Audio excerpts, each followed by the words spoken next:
Yeah, my ability to bet this game will factor into how much IKEA furniture have I made to put under the tree and how many bourbons have I had.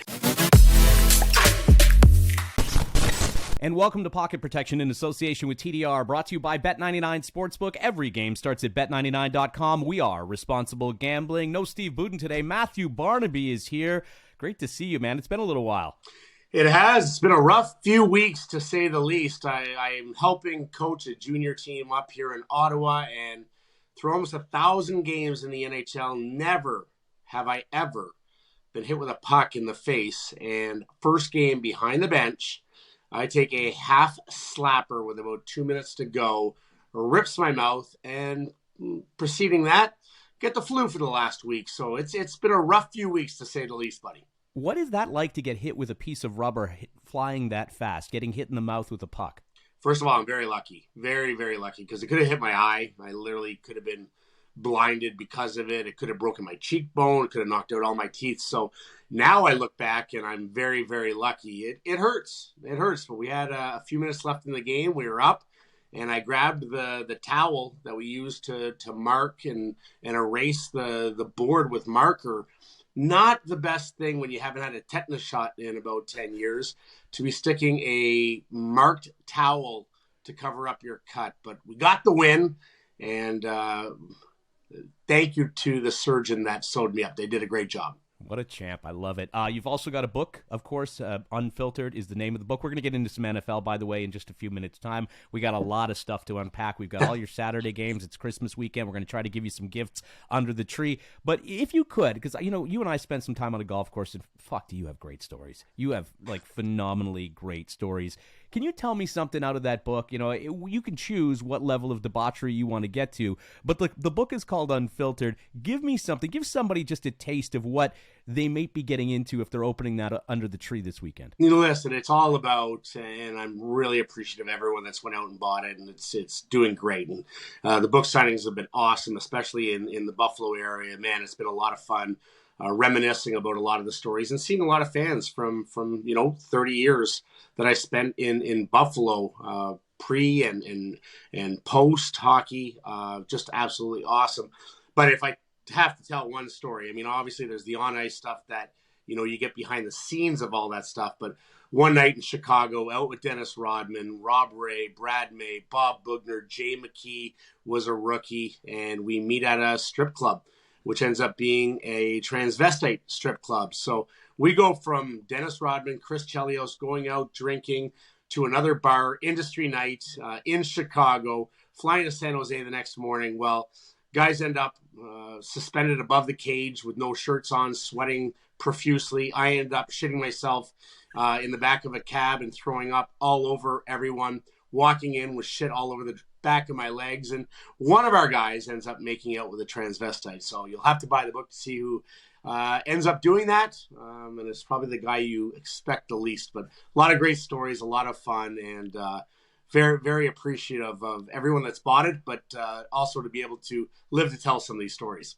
When you ask a guy for a taste of what his book is like, and that's one of the things he hits you with, it's a damn good read. Unfiltered. Make sure you get it. You can still get it as a stocking stuffer. Not too late. So get it under somebody's tree and make sure that you give them that kind of gift if you're a fan of this gentleman, Matthew Barnaby, and the world of hockey. Because, damn, I'm not lying to you one bit. This guy's got great stories. All right, let's get into the world of football because we've got a lot, as I mentioned, to unpack. How much money could you have made during the Vikings comeback? When Indy went up 33-0 with 8 seconds left in the first half, Minnesota had 90-1 odds on the money line at some books. If you pulled the trigger and dug deep into your bankroll and put $500 on the Vikings, you would have walked away with $45,000. $45K. That's an insane return when you think about it. If you had the balls to pull the trigger and roll the dice on the greatest comeback in history.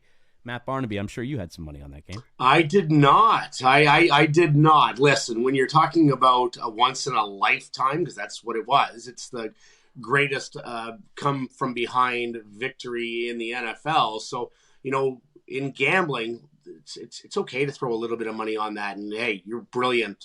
I'm sure there are some people that put $10 or $20 on that game or whatever their bankroll allowed them to do. And it is possible to do it. We've seen it. Having said that, there's no way no way that they should have lost that game. And I'm going to take it a step further. We're in a survivor. I got knocked out a week ago, but my wife is still in. There's 7 people. Five had the Vikings. Five had the Vikings for a big payday, and for them to come back was absolutely insane. I wasn't even watching the game because I was playing in an alumni hockey game with former NHL alumni. So I had all these recorded, and when I came back, I watched that. Yes, if you had the balls to pull it, great. All they had to do was run the ball. Yeah. Just run the ball. And this is going to be a theme. We can look at the Patriots, a lot of things. There were some bad coaching. There's been bad football teams this year and some bad coaching. And if you just don't run the ball, you win that game. You just run the ball. And they are not going to score more than 33 points in that game. Now, full disclosure, I'm looking at the game because I'm cooking. We had people over that evening. I would say, it's either in my house, you either do Saturday or Sunday. My wife is generous to give me the Sunday as opposed to the Saturday, but you got domestic things to do, let's just say. Yes. So I'm watching on my phone, and I'm thinking there was one little part, because I remember Buffalo when they came back against the old Houston Oilers way back in the day with Frank Reich. I listened to it on the radio on WGR because the game was actually blacked out where I lived in Toronto, and I'm looking and I'm thinking, could the Vikings come back? Should I put $5 on? Should I put $10 on? Should I have a little sprinkle? Those are always things as a gambler you got to keep in the back of your head, right? Absolutely. Absolutely. If you think a team has the potency to be able to do that, and you look at like a Buffalo Bills or a Kansas City, usually high-flying offenses, that even though Buffalo's been, stagnant as of late until last week against Miami. I can go back to the Jets coming back against Miami on a Monday night game where I went to bed and woke up the next morning. I was so disgusted with my team, and they came back and won that. So, yeah, those are always, anytime you can see some value. Listen, I'm not going to put $500 on that game, but for my bankroll, throwing a unit, which is $100 on that game, would have paid off very, very nicely. It would have made for a lot of losses to come to fruition. Now you have a once in a lifetime thing that came to fruition in that game, but certainly those are things you look at when numbers get out of whack and crazy.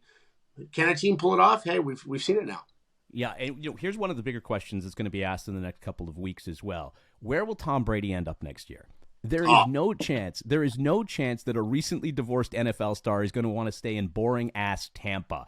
Brady's going to want to be near hot women and business opportunities. So, for me, the Niners make sense. They have weapons. His parents live in the area. He's watched his former backup, Jimmy G, dating porn stars and actresses.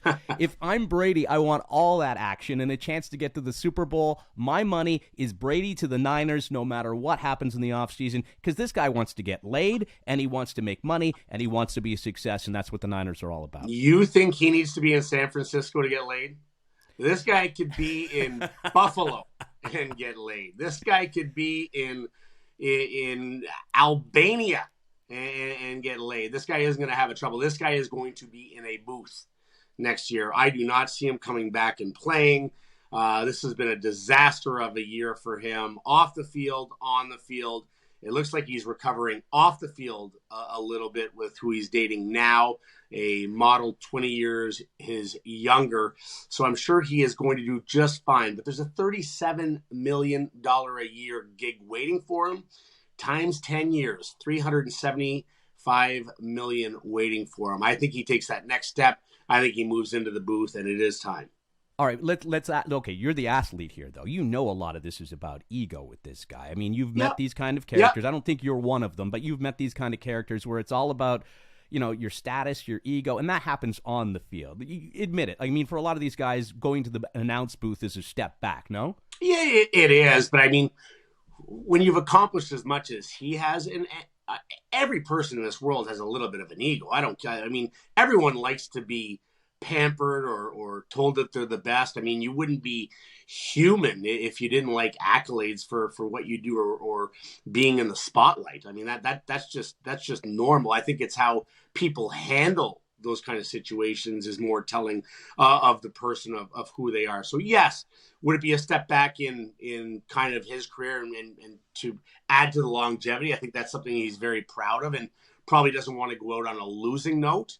And the disaster that it's been this year in Tampa Bay. Having said that, I mean, he's accomplished everything that there is to accomplish in football. man, give it up. Get to the next level of your life, and you're still going to date supermodels. You can still bang whatever you want and in whatever city you want. And oh yeah, there's almost 400 million waiting for you on the other side, twice as much as you make playing this silly game. Have you ever been asked to be in the booth? I haven't been in the booth that way, but I've been on TV with ESPN, TSN, and done that for about 10 years. I loved it. It was great. The biggest part of it was the travel for me. Yeah. It's not like football. So I think that's the problem he was having with his wife as well. It looks like they were having a lot of different issues, but he never really not that he isn't a great dad, I'm sure he is, but he could never give up football. He's a football nerd. Let's talk about two football nerds. Dallas, for me, will move from Coach Mike McCarthy to Sean Payton no matter how well they do this season.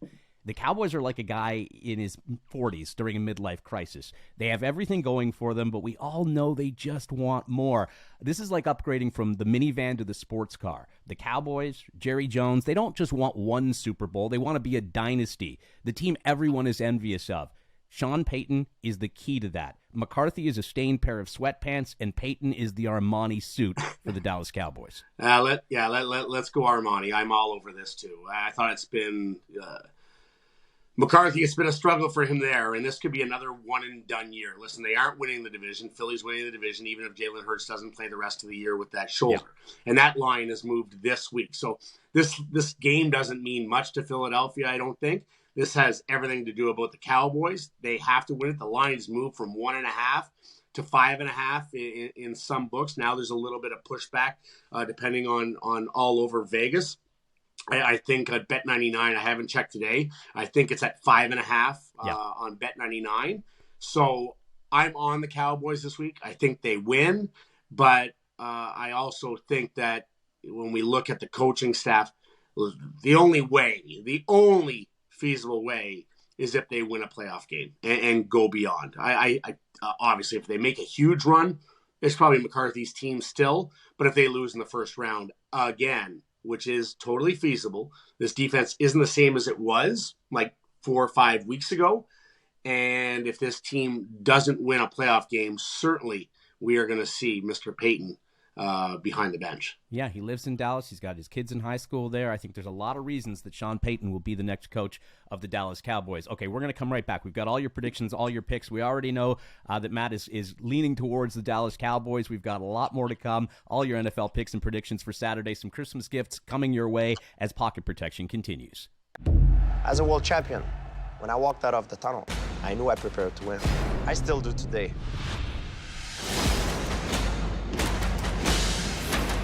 Every game starts at bet99.net.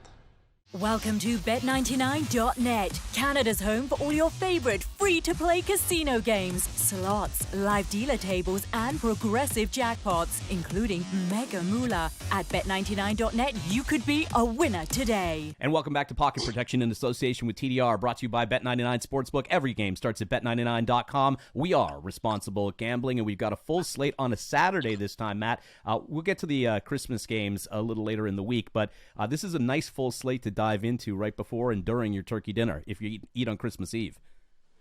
Yeah, it is. And I love turkey. I'd be remiss if I didn't ask you, how was the trip to Detroit? Yeah, it's a great question. You know, Detroit is a city I absolutely fell in love with. You know, I hadn't been there in about 10 years. I got to see the Bills and the Lions play. They have that center downtown core of Detroit is friggin' awesome. The bars are awesome. They're electric. There's an atmosphere. There's a vibe. It's exactly what I didn't expect when I went into Detroit, and I left actually loving the city. I got to catch a Red Wings game. I thought that team looked outstanding. That kid they've got in between the pipes for them he's a pretty good goalie. All in all, I saw them win that night at the arena, which I hadn't been to before, the Little Caesars Arena, and then a great day of football on the Thursday as well. So yeah, I give Detroit full stars. Yeah, it's a lot different than it used to be. I remember I was stopped with my son one time. I had a black Escalade with black tinted windows, and it was at 11 o'clock after we were leaving a game from the old Joe Louis, and I stopped at a stoplight, and a cop rolled down beside me, and he goes, "Hey, this time of night, I would not stop if you want to keep that car." So let's just say I never stopped again that late at night, but they've revamped that down torque downtown core a lot with all those stadiums being down there. It's a pretty cool spot. And I love how you asked me about Christmas Eve and jumped right over the Thursday game. Thank you. My New York Jets playing Thursday against Jacksonville. I think when you look at those slated games when it was looked at for week 16 back, and you give Amazon this big game, Jets Jacksonville Thursday night. But wow, that's become an important game, especially for Jacksonville. Both teams still in the hunt, but a huge game for Jacksonville there. And then on Christmas Eve, you got New Orleans, Cleveland, Atlanta, Baltimore, and Detroit. Detroit are alive against Carolina. I can't wait. It's going to be a great week. Let's jump into it then. New Orleans plus 2.5 versus Cleveland. The total 31.5. What side do you like? I'm going to go Cleveland. I think Deshaun finds his way at some point. I think their running game's a lot better. I don't think it's going to be a high scoring game. I'd probably like the over more than the under in this. 31.5. Man, that's damn low. That's damn low.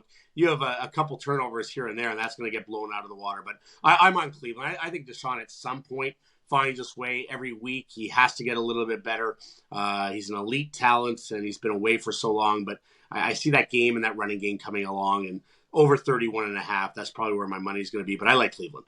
Yeah, I like Cleveland as well. Fresh off the win against Baltimore, I think they are starting to find their rhythm against the division foe. They started to get things clicking. That game was boring and dull as dog shit. Let's not kid ourselves. Oh, terrible. Terrible football game, but 31.5 does seem like a very low total as well for an NFL game. This isn't like your local high school playing. As Matt says, a couple turnovers. Next thing you know, that's popping at about 35, 36 points. So give me Cleveland and give me the over there at 31.5. The Saints are dreadful. I saw them play the Falcons on the weekend. I've got the one buddy who demands the big screen when the Bills aren't playing in my man cave, and he puts the Saints on because he's a Saints fan. And it's a tough team to watch. Yeah. God, they are just fucking brutal to watch. It's not must-see TV. It's whatever the opposite of that is. So give me Cleveland plus the 2.5 points. Give me the 2.5 points. Minus the 2.5 points against the Saints. Atlanta plus 7.5 against Baltimore. 37.5 the total. I'm on the under on this one. I've watched Baltimore too much this year. Low scoring offense in the first half. I'd probably look at under on the first half. I'm not touching the game. I don't know if Baltimore can run this score up. Atlanta was a lot better last week, but I'm on the under in this one. I just think both these teams play to the under, so give me under 37.5. Yeah, I think football and betting is a lot about trust. Which teams do you trust? I've been burned by Baltimore so many times this season. I've got the marks to show it. I just don't trust them with my money. They've blown leads. They've had comebacks against them. They've looked flat and stagnant like they did against Cleveland last week. I think, you've got health issues at quarterback. I think the wide receiving core looks like the witness protection program. None of the, I couldn't identify any of these wide receivers. So I think that is done for the Ravens. I'm not going to touch this game either. So let's move on to the Lions, minus 2.5 at Carolina. Total here, 44. Give me the Lions. I never thought I'd say this in Week 16, but, good game. They hold off against the Jets. Listen, Mike White wasn't in there. I never thought that he would be the difference maker in a game, but he certainly was. And they found a way to win. They're finding ways to win. Jared Goff's been good. He's been good for them. So give me the Lions at -3. I don't trust Carolina, but I like the way Detroit plays, especially the last 5 or 6 weeks. Carolina couldn't get it out of first gear, even though the playoffs were on the line against Pittsburgh. That was dreadful. I lost money, full disclosure. I lost money on the Carolina Panthers last week. I thought they were a home run pick. They were not. Detroit has been making me money. And again, I go back to the trust theory. This is a red hot, smoking hot team, clicking at the right time. A lot of people buzzing about the playoffs maybe for Detroit now. Far from what they began the season. But remember what we have told you, and I think you and I have had this discussion. Remember how many close games Detroit lost last year. That is going to come back to the mean, which is exactly what you're seeing. And I've been saying this to people. I had the Detroit over the total of total wins for the season. I've hit that mark.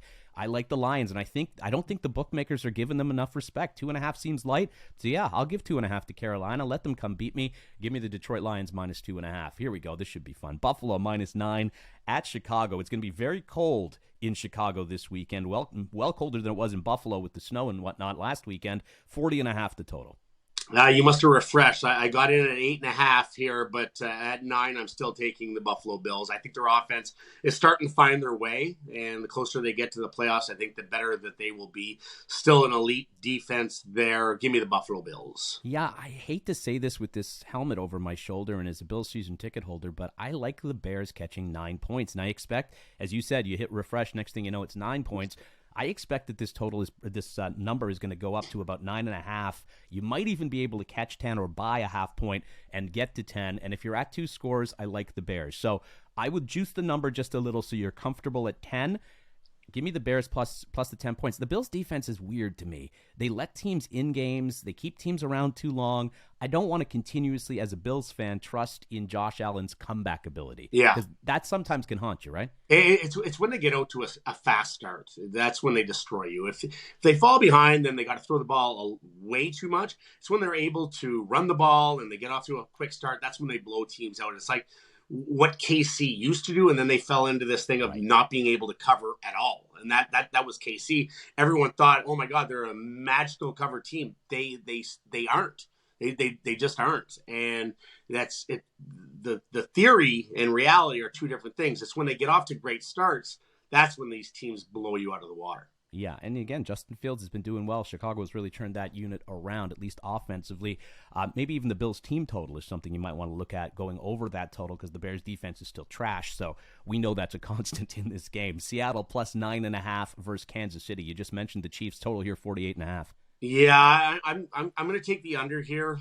I like KC. It's just Seahawks have burned me. Geno's burned me. This team has burned me all year long. So I think KC is the best team in the AFC.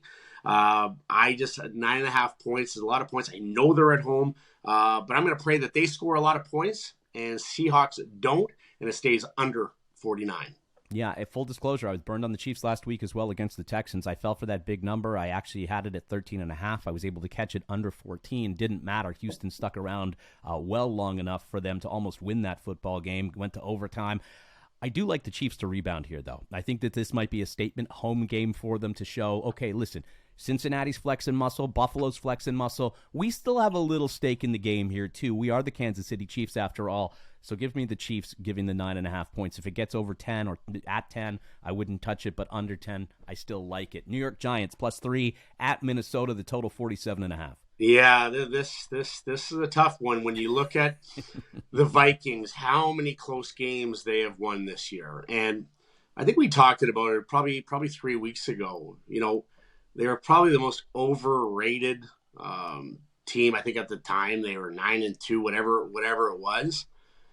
There's something to be said about a team that just keeps on winning close games and a team that comes back. There's a belief there. And the Giants, since their start, have been a lot different. There was a lot of buzz about how great this team was, how great Saquon was playing. Danny Dimes was not the Danny Dimes of old. Give me Minnesota at home, finding ways to win. They just do it until they prove that they can't do it. I'm gonna ride it. And going back to Kansas City, we had them in Survivor. So them beating Houston in overtime, man, that was huge. But give me Minnesota. Give me Kirk Cousins. I'm a believer. Yeah, I'm not a believer of Minnesota, but I am a believer of the fact they're going to get it done against the Giants. I think the Giants were lucky to get a win against the Commanders on Sunday night. If you look, the referees were a big factor in that game. Some weird, bizarre calls early and late against the Commanders didn't give them an opportunity to win the game, but I don't believe the Giants are going anywhere fast. Give me the Vikings to perhaps make a statement game here. The line is only 3, which feels very light. Bookmakers giving the Giants a lot of respect I don't think that they deserve, so give me Minnesota minus the 3 points. My new darling team, the Cincinnati Bengals, minus 3.5 at New England. They keep on trucking. The total here, 41.5. Yeah, I'm all over the Bengals in this one. After what I saw in New England, this has been a different New England team all year long. I mean, we talk about fucking pathetic coaching. Matt Patricia, what are you doing at the end of that game? Yeah. If you, Bill Belichick comes out, we can't throw it down the field 55 yards. Well, if you don't believe that, why run the ball? Take a knee. Take a knee, man. Like, what do you think you're going to run for 60 yards? Like, what do you think you're going to do? It's not going to happen. So you're setting them up for failure. Take a knee. Plain and simple. Then they start throwing the ball all over the map. Like, what? Pop Warner kids don't do Yeah. that. Yeah, it looked like a bad YouTube highlight. It literally looked like it was something that was made as a parody. I mean, absolutely awful. Mac Jones doesn't look happy on the sidelines. He doesn't look happy in the games. This is not Tom Brady's New England Patriots. Cincinnati's rolling. I'm a Joe Burrow fan. They spent a lot of money on that offensive line. They're playing much better than the first 5 weeks of the season. Give me Cincinnati in a rout, even though it is in New England. Yeah, line is way too light. I don't think New England's learned any lessons, and the coaching's not going to get any better. This might be time for Belichick to retire. I think he's probably embarrassed by how last week turned out. The Bengals roll in this game -3.5. You're lucky that the line is so light. Houston +5 at Tennessee, total 37. I'm on Tennessee, and this is my conundrum. Who are we going to take this week in Survivor? Tennessee, the 49ers, Baltimore. We have to go with one of those teams. We still have all three. I'm on Tennessee in this one. Houston, they played well last week. Again, there's no trust in Houston. There shouldn't be any trust. 4.5. It's kind of where I thought the number should be. Maybe 5. Again, you've refreshed. You went there. I have it 4.5 on my screen. But I like Tennessee in this one. Yeah, I do as well. I think they finally get it back on track. They've lost a number of games. None of them have been pretty, but I do think that they're going to be dominant enough. Derrick Henry's going to get a lot of the football, and the ability to run the ball is going to help the Tennessee Titans here. Houston's a good cover team. Listen, I can't make any case against them, but when you look at it, I think Tennessee is just the more quality of the two sides. Houston's got nothing to play for, so give me the Titans minus the 4.5 or 5 points. Washington +7 at San Francisco. This would be the one I would like for your Survivor pool. If you're asking me, I like the Niners here in a romp. Yeah, I like the Niners too. Their defense is too good. I don't think I think they can romp them by putting up 21 points. I think that's good enough in this game. If they put up 24-10, I like the under in the game. I don't think Washington is going to be able to score on that defense. Bosa's going to win probably Defensive Player of the Year. He's been absolutely dominant. That whole defense has been good. And Mr. Irrelevant, Purdy, has been very good. He has so many weapons. And I just think the scheme they use him in, they don't put too much, and he can air it out if he has to. But listen, slants, McCaffrey coming out of the backfield, McCaffrey running the ball. What a pickup that's been. So I'm all over the 49ers, and I'm with you. This is probably the play of the week for me and for a Survivor. It really is. Let's talk about the feature game of the week. The Philadelphia Eagles +5.5 at Dallas. 46 is the total. It's getting to be a high line. This number didn't open here. It's drifted here. Yeah. With the injury news and whether he plays all week, how much is Jalen Hurts worth to the line? Is it 4 points, 5 points? I think it opened at 1.5 here. I'm still at 5, so 5.5. I think the Cowboys are the team that has something to play for. I think the Eagles are a way better football team, but after last week, this is a must-win for Dallas. They aren't winning the division, but if they are going to give themselves a chance, Philly just has to win one more game. But I don't think it's this week. I think Dallas wins this one. They have to win. Philly doesn't have much to play for, so I'm on Dallas in this one. Yeah, I am as well. Although it's partly because I don't really like the Philadelphia Eagles. As good as they've been all season, they've been just one of those teams where I still have questions about them. I've still got questions when it comes to their defensive run ability, the ability to stop that run game.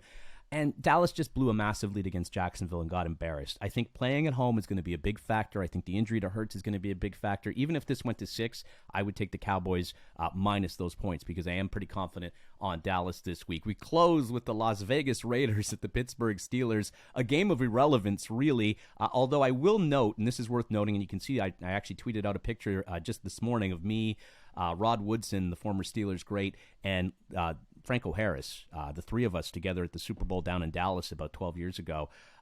He passed away this morning, so we learned of that. That's going to be extra motivation in a game that already had some drama and history behind it. Met Franco Harris many a times when I played in Pittsburgh. The epitome of class, man. What a great dude. Obviously, great football player, but better person, and the world is a worse place without him in it. Like I said, I had a pleasure of meeting him at many of the Penguins games, many a Steeler games, many an events. So it's a sad day. I'm off on this game. If you're betting this game, you've probably lost a lot this week. and you're going after, if it's sentimental value, then I would be taking the Pittsburgh Steelers. I will not be taking the Raiders. But yeah, it's an 8:15 game. Having said that, I'm going to try to bet responsibly and not take this game. So hopefully I'm up and I can just enjoy a martini or a glass of wine on Christmas Eve. Yeah, my ability to bet this game will factor into how much IKEA furniture have I made to put under the tree and how many bourbons have I had. Yes, yeah. Hey, I'm with you. I'm right there. This is not one I like to see at 8:15. I wish this was a 1 o'clock game. It would be easy to pass on. Give me the Eagles Cowboys at 8:15. Sure. What is the NFL doing? Flex the right game back to 8 o'clock so the rest of us can rest on our bankroll and not have to worry about things. Exactly.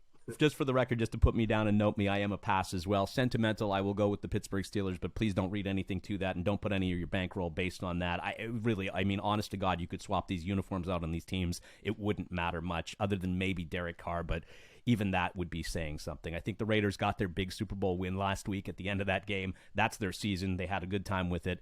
More power to them setting up for next year. Yeah, no, I couldn't agree with you more. Don't be putting money on this. Hey, you spent enough money on Christmas. Stay out of it. Drink your bourbon instead. Matt Barnaby, always great to see you, sir. I hope we get to do this a lot more in the new year. Absolutely. Hopefully I'm not getting hit with pucks and coming down with flus, but have an awesome Christmas to all the listeners out there. Enjoy. Good luck with your bankroll, and let's make some cash. Absolutely. Pocket protection in association with TDR brought to you by Bet99 Sportsbook. Every game starts at Bet99.com. We are responsible gambling.